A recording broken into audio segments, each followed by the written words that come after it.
Tudo bem? Muito bom dia para você, Colombo. Muito bom dia aos nossos espectadores.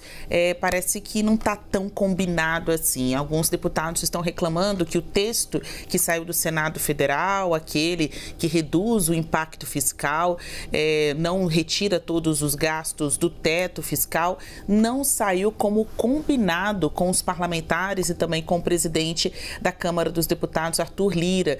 Então, apesar de tantos encontros, a presença ali de Lira em reuniões com o presidente eleito, Luiz Inácio Lula da Silva, com os articuladores do orçamento, não saiu a contento para os deputados o texto que foi aprovado no Senado Federal. Então, até esta previsão de aprovar a PEC na Câmara na terça-feira da semana que vem é considerada por alguns integrantes aí do Centrão como uma meta irreal. Já tem gente falando em conclamar sessão extraordinária para o Natal, para deixar realmente esse presente de Papai Noel ao governo eleito mais para o fim deste ano, colocando dificuldades no meio do caminho, tão somente porque há três assuntos conectados, perfeitamente conectados hoje em Brasília: a escolha de ministros, a aprovação da PEC e o julgamento do orçamento secreto,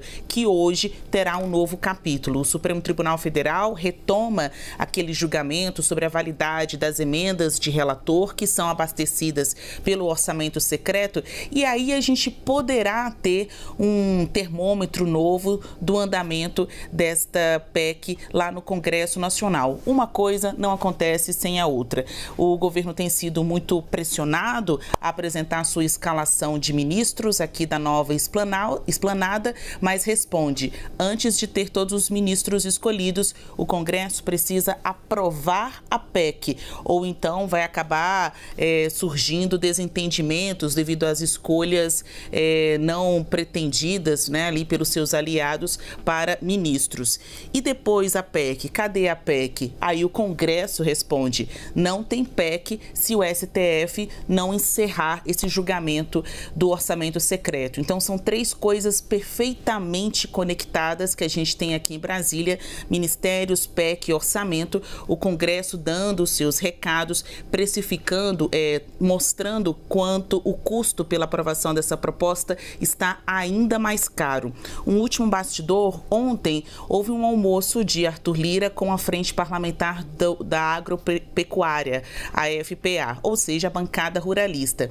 E ali ele mediu ainda mais a dificuldade de colocar esse texto para votação, que era esperado pelo Partido dos Trabalhadores, pelo governo hoje. Ele percebeu que não conseguiria nem mesmo reunir o quórum necessário para a votação dessa PEC, por isso acabou adiando para a semana que vem. Nessa discussão ontem com a FPA, com a bancada ruralista, de acordo com relatos, Lira chegou a levantar a hipótese até de fazer uma votação híbrida. Lembra dos tempos mais críticos da pandemia, em que alguns parlamentares participavam online, outros presencialmente? Mas a gente está falando de uma PEC, tem toda uma tramitação, um rito mais rigoroso, porque exige uma maioria de votos, 2 turnos, precisa ter gente no plenário para votar a PEC. Lira disse: mas alguns podem entrar à distância, se for necessário.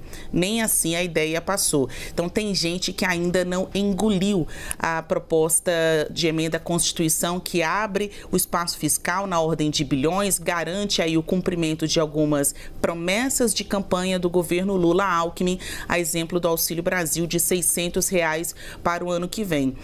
Dada aí o atraso no calendário, o que a gente pode dizer hoje é que o jogo está ainda mais complicado do que o que parecia ser para aprovação dessa PEC.